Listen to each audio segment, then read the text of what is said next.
Hi everyone, my name is Isha Sharma from MSc Geology Semester 2. Today I am going to give a presentation on climate change and its effects. First of all, हमें पता होना चाहिए weather and climates are not the same thing.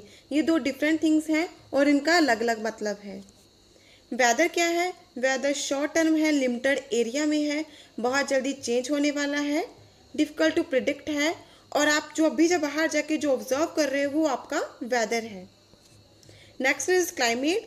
Climate क्या है? एक long term है, wide area में होती है, सीजनल चेंजेस के कारण होती है और सबसे बड़ी बात कि वेदर की लंबी ऑब्जर्वेशन के बाद हमें पता चलता है कि हमारे क्लाइमेट पर क्या इफेक्ट हुआ है.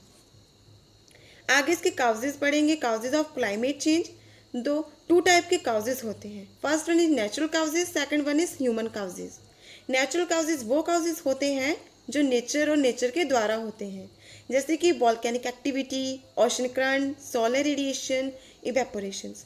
और ह्यूमन काउजेज वो काउजेज होते हैं जो कि ह्यूमन जिम्मेवार होता है, जैसे green house effect, deforestation, coal mining, industrial processes. इन सब के लिए ह्यूमन जिम्मेवार है. नेक्स्ट वन, फर्स्ट वन पढ़ेंगे हम वॉल्केनिक इरप्शंस. वॉल्केनिक इरप्शंस होते कब हैं? जब लावा और बहुत सारी गैसेज डिस्चार्ज होती हैं एक वॉल्केनिक वेंट से और इसके कारण इसका जो इफेक्ट होता है वो हमारे क्लाइमेट पे पड़ता है, जिसके कारण फूड की शॉर्टेज हो जाती है, लैंडस्लाइड्स होती हैं और ये क्या करती है, हमारे क्लाइमेट पर तो असर डालती ही डालती है, लेकिन जहाँ पे पीपल्स रहते हैं या फिर जो जगह है जहाँ पे लोग रहते हैं उस जगह को भी डिस्ट्रॉय कर देती है.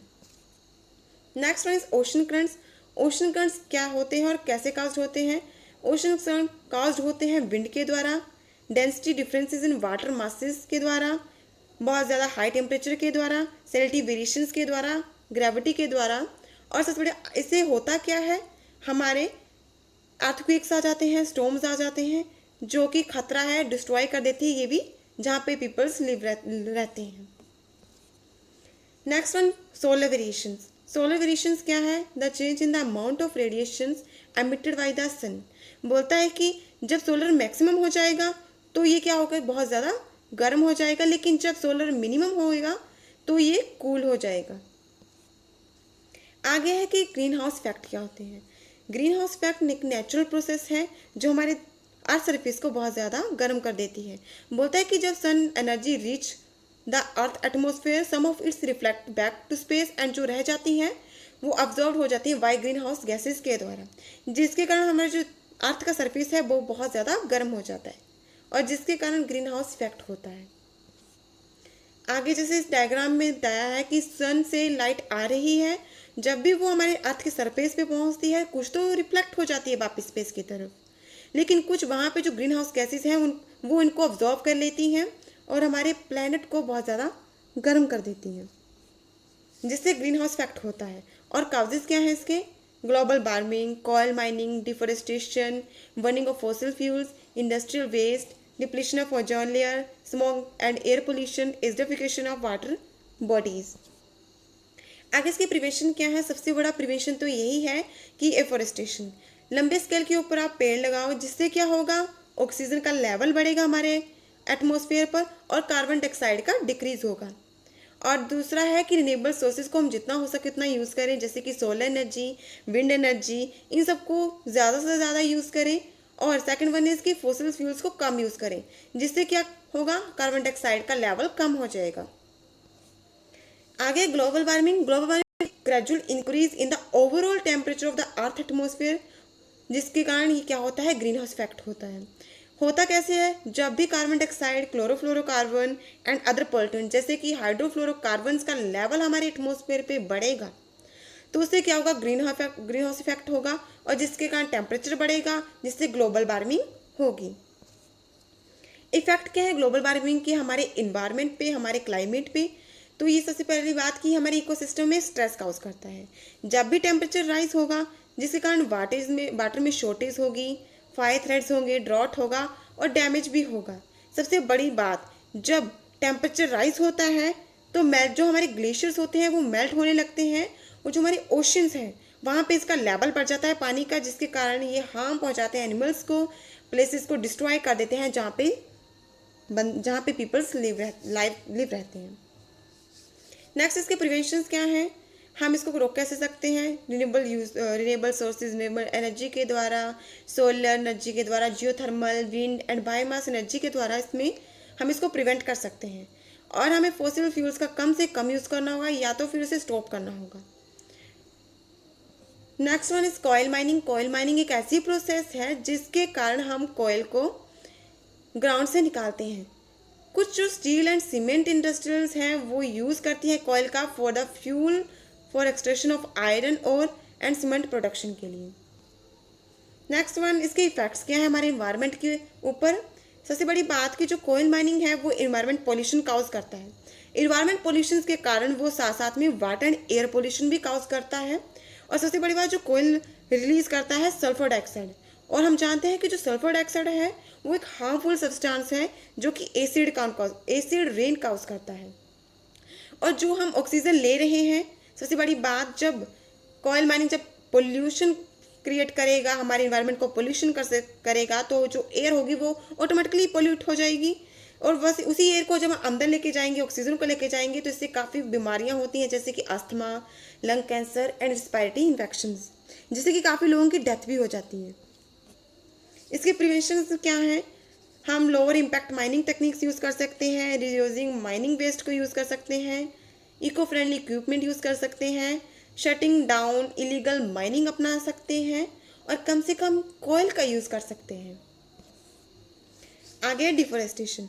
डिफोरेस्टेशन क्या होती है, जब भी एक फॉरेस्ट में कमी आ जाती है तो उसको हम डिफोरेस्टेशन कहते हैं। और डिफोरेस्टेशन होता किसके कारण है, ह्यूमन एक्टिविटीज़ के कारण होता है। जब हम एग्रीकल्चर, क्रॉपलैंड, अर्बनाइजेशन के लिए हम जब जंगलों को जंगल काट रहे हैं तो उससे हो क्या रहा है, इससे हमारे क्लाइमेट को बहुत ज़्यादा हार्म पहुंच रहा है।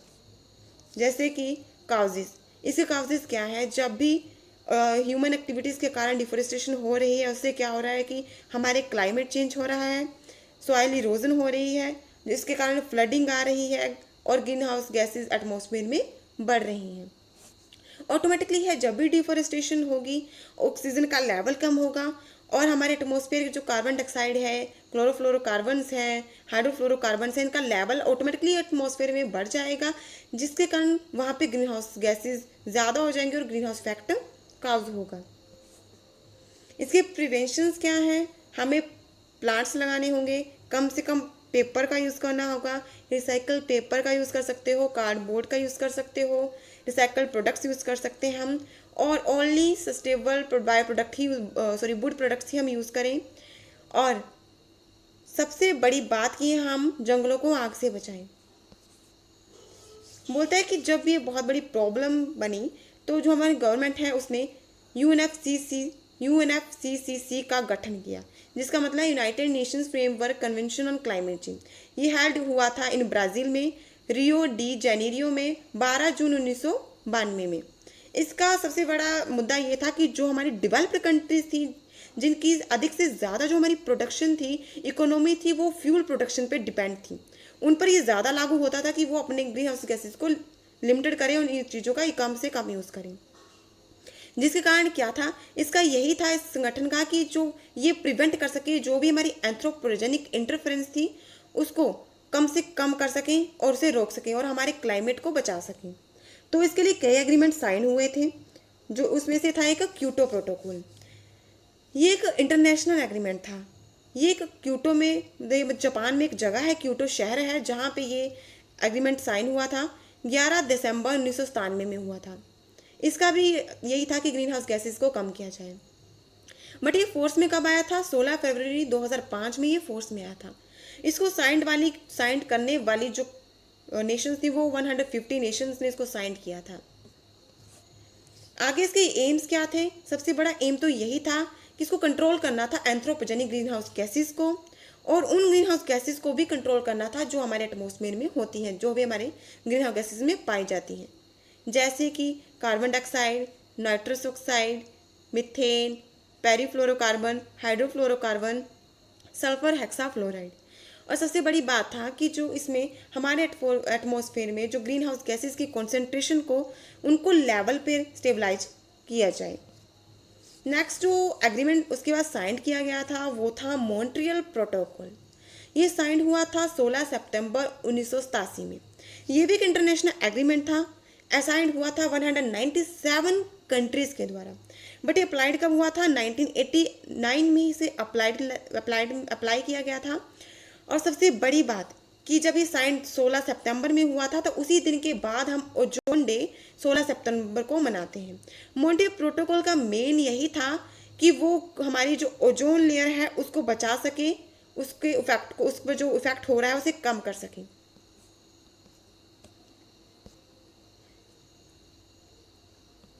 तो इसके कारण क्या था कि इसके अकॉर्डिंग जो मॉन्ट्रियल प्रोटोकॉल था उसकी जो 2010 से पहले वाली जो हमारी डेवलप्ड कंट्रीज थी उनको अपनी CFCs की प्रोडक्शन पर रोक लगानी थी।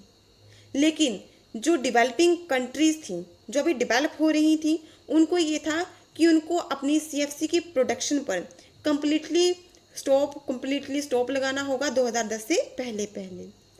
CFC मतलब क्लोरोफ्लोरोकार्बन।